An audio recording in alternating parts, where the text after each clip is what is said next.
C'est bon? Bonsoir tout le monde. Bienvenue encore en ce jeudi du 10e jour du mois de janvier 2019. Déjà 2019. Je trouve assez que le temps passe vite. Et ce soir, j'ai été conduit par le Seigneur parce que, voyez-vous, des fois on se retrouve avec des problèmes techniques au niveau de l'informatique et j'avais beaucoup de difficultés à imprimer. Qu'est-ce que je voulais continuer ce soir? Ça va être pour une autre fois. Et ça me donne l'occasion de pouvoir répondre à un texte sur Messenger. Je ne veux pas nommer le frère. Le frère, d'ailleurs, il va se reconnaître. C'est quelqu'un que je connais depuis au moins plus que 3 décennies. Donc, c'est un bon frère, puis je le salue en passant. Mais il m'a écrit concernant la péricope de l'Évangile de Jean, le chapitre 1, de 1 à 18. Il a plutôt concentré sa question sur Jean 1, de 1 à 4, mais on va regarder ensemble la péricope de Jean 1, de 1 à 18. Pour ceux qui ne connaissent pas le terme péricope, c'est un contexte donné. C'est un terme technique en théologie, où est-ce qu'on parle d'une péricope, donc c'est réellement un contexte donné dans l'Écriture. Et je vais vous lire le message que le frère m'a laissé sur Internet. En passant, le message qu'il m'a laissé, c'est toujours en relation avec une vision que ce frère-là a eue. Vous savez, j'ai rien contre les visions qu'une personne peut avoir, mais quand Dieu donne une vision à quelqu'un, en général, c'est pour lui-même. C'est pas pour en faire une doctrine, puis faire en sorte qu'il puisse vouloir enseigner tout le monde. La Bible dit qu'il y a peu qui enseignent, car ceux qui enseignent vont être jugés plus sévèrement que les autres. Et dans le texte que je vais vous lire, d'ailleurs c'est sur Messenger qui m'a envoyé ceci, puis je le salue en passant, d'ailleurs il va sûrement se reconnaître en regardant mon vidéo. Je vais vous le lire à partir de mon téléphone, si vous le permettez. Avant, il m'avait écrit « De qui est-il question dans Jean 1, de 1 à 4 ?» Ceci fut une question piège, Yves. Tu me désoles, sois béni. Après, il avait nommé un frère que je nommerai pas, qui est un pasteur, et que d'ailleurs que j'ai communiqué avec lui concernant la réponse que je vais donner à ce frère-là. Et moi, j'avais répondu à l'époque, il y a quelques jours, le Jean 1 à 4, mais la parole, c'est Dieu. C'est pas Jésus, puis on va le voir à soir. Et voici sa réponse. Si tu pouvais grandir dans la connaissance, tu saurais que Jésus est Dieu. En partant, je voudrais dire à cette personne-là, effectivement, je sais que Jésus est Dieu. On pourrait lire 1 Jean 5, 20, on pourrait lire tantôt que Jésus est le Dieu véritable et la vie éternelle. Donc, si ce frère-là a réellement des doutes sur ma foi, s'il a réellement des doutes sur qui que je pense qui est réellement Jésus, je voudrais pas le consoler, mais le solidifier dans sa foi. Oui, mon frère, je crois qu'également Jésus est Dieu, mais c'est Dieu manifesté en chair, comme qu'on va voir que la parole de Dieu enseigne, effectivement. On n'a rien qu'à penser à Paul à Timothée, et 1 Timothée 3,16, je crois, va vous le dire par cœur, en commençant d'emblée. Le mystère de la piété est grand, Dieu manifesté en chair. Donc, on va voir les textes tantôt, exactement comme la parole de Dieu l'enseigne. Donc, il m'avait dit ceci, donc, que la parole, que Jésus est Dieu. Alors que si tu continues à lire Jean, tu verrais que c'est Jésus qui s'est fait homme, venant sur terre pour sauver l'humanité. Si seulement tu avais appris le temps de comprendre, tu aurais accepté que Dieu m'enseigne pour enseigner des plus grands que moi, comme tu l'es. Et je te l'ai toujours reconnu d'être tellement plus grand que moi que ce fait ne devrait pas te surprendre. Maintenant, il faut juste que tu apprennes l'humilité et être apte à recevoir l'enseignement de Dieu venant de la bouche d'un plus grand que toi.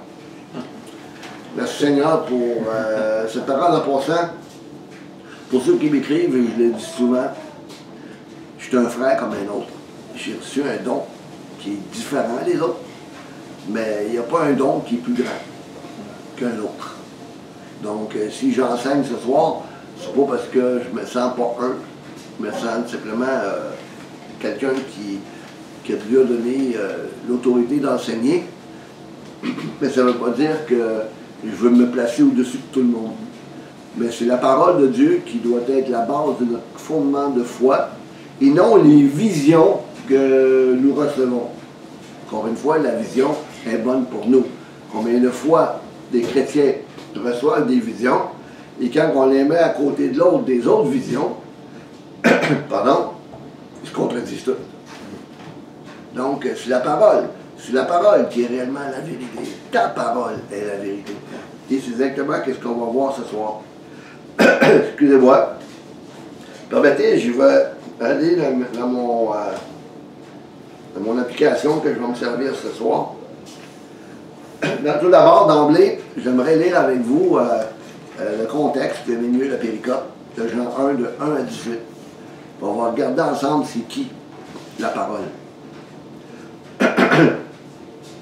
Au commencement, la parole existait déjà. La parole était avec Dieu et la parole était Dieu. Elle était au commencement avec Dieu. Tout a été fait par elle, et rien de ce qui a été fait n'a été fait sans elle. En elle, il y avait la vie, et cette vie était la lumière des êtres humains. La lumière brille dans les ténèbres, et les ténèbres ne l'ont pas accueillie. En passant, ceux qui ne connaissent pas ma version, c'est la version second 21, si vous ne vous retrouvez pas dans vos versions. Il y eut un homme envoyé par Dieu, son nom était Jean. Il vint pour rendre témoignage à la lumière, afin que tous croient par lui. Il n'était pas la lumière, mais il vint pour rendre témoignage à la lumière, et cette lumière était la vraie lumière qui, venant dans le monde, éclaire tout être humain. Elle était dans le monde, et le monde a été fait par elle, et pourtant, le monde ne l'a pas reconnue. Elle est venue chez les siens, et les siens ne l'ont pas accueillie. Mais à tous ceux qui l'ont accepté, à ceux qui croient en son nom, elle a donné le droit de devenir enfants de Dieu, puisqu'ils sont nés, non du fait de la nature, ni par une volonté humaine, ni par la volonté d'un mari, mais ils sont nés de Dieu. Et la parole s'est faite homme. Elle a été habitée parmi nous, pleine de grâce et de vérité. Nous avons contemplé sa gloire, une gloire comme celle du Fils unique venu du Père. Jean lui a rendu témoignage et s'est crié, c'est celui qui, à propos duquel j'ai dit, celui qui vient après moi m'a précédé car il était avant moi. Nous avons tous reçu de sa plénitude et grâce pour grâce. En effet, la loi a été donnée à travers Moïse, mais la grâce et la vérité sont venues à travers Jésus-Christ. Personne, je vais tourner ma page, personne n'a jamais vu Dieu. Dieu le Fils unique, qui est dans l'intimité du Père, est celui qui l'a fait connaître. Vous savez, le dernier verset que je viens de lire, personne n'a jamais vu Dieu. Dieu dans le Fils unique, qui est dans l'intimité du Père, est celui qui l'a fait connaître. Vous allez vous rendre compte que dans certaines traductions, ce n'est pas Dieu le Fils unique, c'est le Fils unique. Je vais l'expliquer tantôt. Puis vous savez, dans mes vidéos, quand j'explique, je veux faire comprendre aux gens, oui, la Bible, c'est la parole de Dieu. Oui, la traduction que nous avons, c'est la parole de Dieu. Mais qu'est-ce qu'il faut réellement comprendre? C'est que ce sont une traduction de la Bible. Vous allez vous rendre compte que le texte qu'on vient de lire, dans certaines versions, si vous avez peut-être sûrement remarqué, c'est pas tout à fait ça qui est écrit. Il y a des nuances. Là, ils disent le Fils de Dieu, donc ils disent le Dieu, le Fils. Donc, plus tard, dans cette vidéo, je vais pouvoir vous l'expliquer. On va commencer par Jean 1. Au commencement était la parole existait déjà, et la parole était avec Dieu, et la parole était Dieu. Le mot parole en grec, c'est logos, okay? Et en hébreu, c'est davar. Et qu'est-ce qu'il faut comprendre? C'est que veut dire la pensée que l'apôtre Jean met ici, c'est une pensée juive. Et d'ailleurs, si vous me permettez, je vais aller dans mon texte hébreu pour que vous puissiez vous l'expliquer un petit peu, vous puissiez comprendre qu'est-ce que moi je veux réellement en venir. J'en ai un petit peu, ça ne sera pas bien long, si vous me permettez, que je puisse y aller. Ça ne sera pas bien long.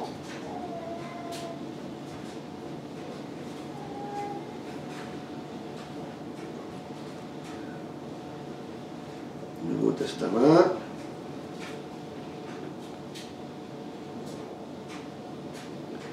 Bon, OK. Vous savez, l'apôtre Jean ici ramène en hébreu, quand il dit au commencement était la parole, c'est le même mot qu'il utilise dans Genèse 1. Au commencement, Dieu créa. Il a créé comment? Mais par la parole, Dieu dit. Et quand on regarde le texte de Genèse 1, c'est Bereshit bara Elohim, vet a Shamayim et a Eretz. Shamayim, ça veut dire les cieux, Eretz, ça veut dire terre. Et donc, Bereshit, ça veut dire au commencement. Donc, le mot commencement qu'on retrouve dans Jean 1, okay, dans le texte grec, c'est arché. Donc, c'est une translittération de l'hébreu au grec. Il faut toujours penser que Jean est monothéiste, dans le sens qu'il croit en un seul et unique Dieu. D'ailleurs, dans la version, j'ai une version aussi, je ne sais pas si vous pouvez le voir, mais j'ai une version hébraïque de l'évangile de Jean. Je vais vous le lire en hébreu, pour qu'on un petit peu, on va vous l'expliquer par après. Vous allez vous rendre compte que les Juifs messianiques, dans leur traduction du grec en hébreu, font une nuance qu'on ne retrouve pas en français dans notre traduction en français. Il dit ceci, ou aya, un petit peu, non, oui, monter un petit peu plus haut, Bereshit aya a davar, ve a davar, davar, encore une fois, c'est paroles, aya, et Elohim, ve ou a davar, aya, Elohim. Ça veut dire au commencement était la parole était avec Dieu, la parole était Dieu. En hébreu, il utilise le mot davar pour parole. La parole dans l'hébreu, elle est indissociable de ce que Dieu est. Pourquoi? Parce que quand Dieu prononce une parole, s'il dirait un exemple, je ne sais pas moi, pomme, mais la pomme est là. Okay? Dieu, quand il prononce une parole, dans l'hébreu, la signification de davar, c'est exactement ça. Premièrement, Dieu créa. Il dit, et la terre fut. Il dit, il a créé les ciels et la terre, il a prononcé les cieux, les étoiles, et voici les étoiles, et ainsi de suite. Okay? Donc, cette parole-là ne peut pas être distincte de Dieu, premièrement. Deuxièmement, on va se rendre compte que, au verset 2, elle était au commencement avec Dieu. En français, commencement, c'est le même mot que au commencement était la parole. Mais les Hébreux, les Juifs qui ont traduit du grec en langue hébraïque dans la pensée juive, ils disent ceci, ou aya merash et a Elohim. Le mot merash en hébreu, c'est la tête. Pourquoi il n'a pas traduit Bereshit comme au commencement, mais au tout début du verset? Parce que c'est pour démontrer comme quoi que la tête, c'est Dieu. Souvenez-vous dans Corinthiens, quand Paul il dit Dieu est le chef de Christ, Christ est le chef de l'homme, l'homme est le chef de la femme. Donc c'est Dieu qui est la tête. C'est Dieu qui est la parole. On va le voir dans notre explication que Jésus ne peut pas être la parole, puis il dit lui-même dans l'évangile de Jean. Jean ne se contredit pas dans son énoncé, dans son prologue. Il ne dit pas une chose dans le prologue pour faire dire une autre chose après. D'ailleurs, dans la Bible Tob, quand il dit au commencement était la parole était tournée vers Dieu. Et la parole était Dieu. Tournée vers Dieu. Le mot pros, en grec, veut dire avec, mais c'est une des dernières déclinaisons. Une dernière expression, c'est-à-dire. Puis une des premières, d'ailleurs, Tob l'a bien traduit, tourner vers Dieu. Pourquoi? Parce qu'il montre la direction de qui est véritablement la parole. Pour Jean, il n'y a pas deux dieux. Il n'y a pas Dieu le Père puis Dieu le Fils, comme dans la traduction de Second 21, sans vouloir nous le dire. Comme permettez, je vais retourner dans mon texte de base que je veux regarder. Donc, on voit très bien en partant d'emblée dans Jean 1, au commencement était la parole était tournée vers Dieu, ou la parole était avec Dieu, et la parole était Dieu. Il dit, tout a été fait par elle, donc la parole, et rien de ce qui a été fait n'a été fait sans elle. On va voir que cette parole-là, elle a une puissance. Hein, si je vous poserais une question, chers frères et sœurs qui vont m'écouter, quand Jésus a ressuscité Lazare, qui a ressuscité Lazare? Dieu. Ouais. Quand Jésus a marché sur les eaux, qui a fait en sorte qu'il a marché sur les eaux? Dieu. Qui a ressuscité la fille de Jairus? On va voir que c'était le Père qui était en Jésus, qui a fait en sorte que Jésus a été capable de faire ces miracles-là. D'ailleurs, Jésus, il dit lui-même dans l'Évangile, on va voir, il dit, détruisez ce temple, et en 3 jours, je le relèverai. Pourquoi qu'il dit je? Parce qu'il avait reçu cette puissance en lui, d'être capable de le faire. Et Jésus déclare, on va le voir dans la parole, dans l'Évangile de Jean, que Jésus n'est pas capable du tout, de rien faire de lui-même. C'est le Père qui fait les œuvres en lui. Jésus est le temple du Saint-Esprit. Il n'est pas la deuxième personne d'une trinité fictive, mais il est le temple du Saint-Esprit. Jean 2,19, détruisez ce temple. Colossiens 2,9, car habite corporellement toute la plénitude de la divinité, tous les attributs de la divinité. Écoutez, c'est sûr quand Dieu là, il est venu habiter en Christ, Dieu est en Christ et conscient le monde avec lui-même. Des fois je fais des blagues, je dis, sur son trône, il n'y a pas mis une pancarte, là, parti, vacant, en vacances pour 30 ans. Ouais. Ah non, Dieu est partout. Vous avez rien qu'à lire le psaume 139, vous allez vous rendre compte que Dieu est partout. Dieu soutient l'univers dans sa main. Hein, sur une image, comme quoi c'est lui qui a le contrôle de tout. Si Dieu déciderait, si on peut prendre l'image tirée à la plug, personne ne serait vivant ici. Si on n'est même pas maître de notre propre souffle. C'est lui qui nous tient en vie. C'est lui qui nous garde dans sa main. Donc on voit très bien que toute chose a été faite par la parole. En elle était la vie, et cette vie était la lumière des êtres humains.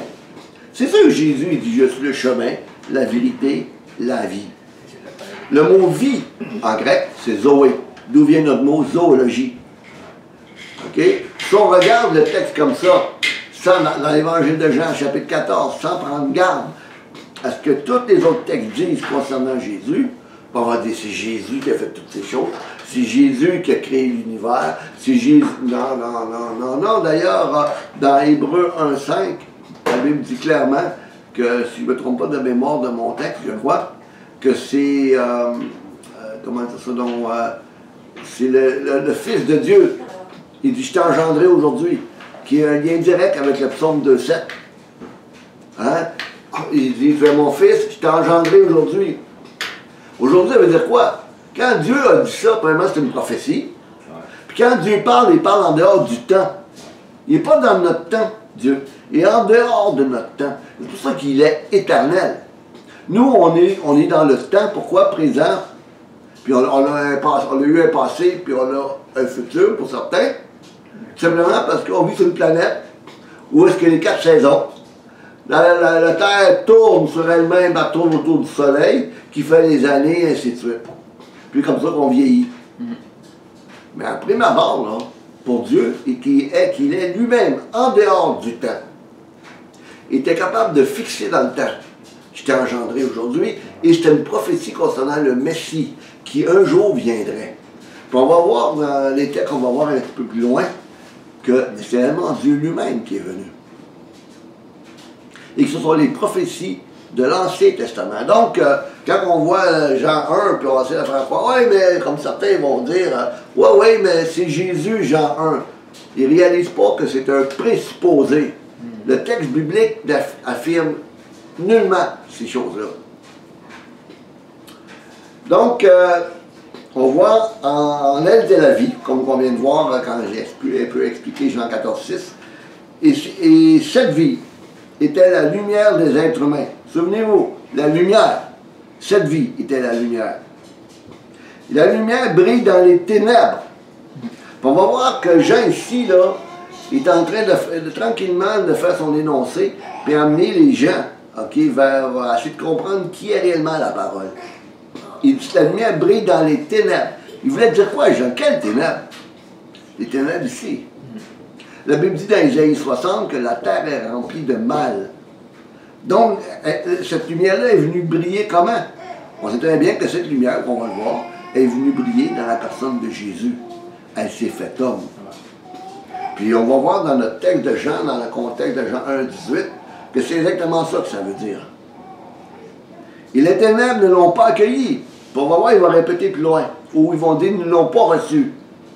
On sait très bien ce qui est arrivé dans la vie de Jésus. La lumière incarnée, qui s'est incarnée en Jésus, Jésus a été bafoué tout le temps de son ministère, a été rejeté, maltraité. Vous avez qu'à lire Isaïe 53, vous allez vous rendre compte de ce que la parole de Dieu enseigne ce sujet. Donc, la lumière brille dans les ténèbres ne l'ont pas accueilli. Il y a eu un homme envoyé de Dieu, son nom était Jean. Et si on regarde dans Isaïe 40, une des prophéties d'Isaïe 40, verset 3, on va se rendre compte que Jean-Baptiste est venu pour annoncer que c'est Dieu qui viendrait.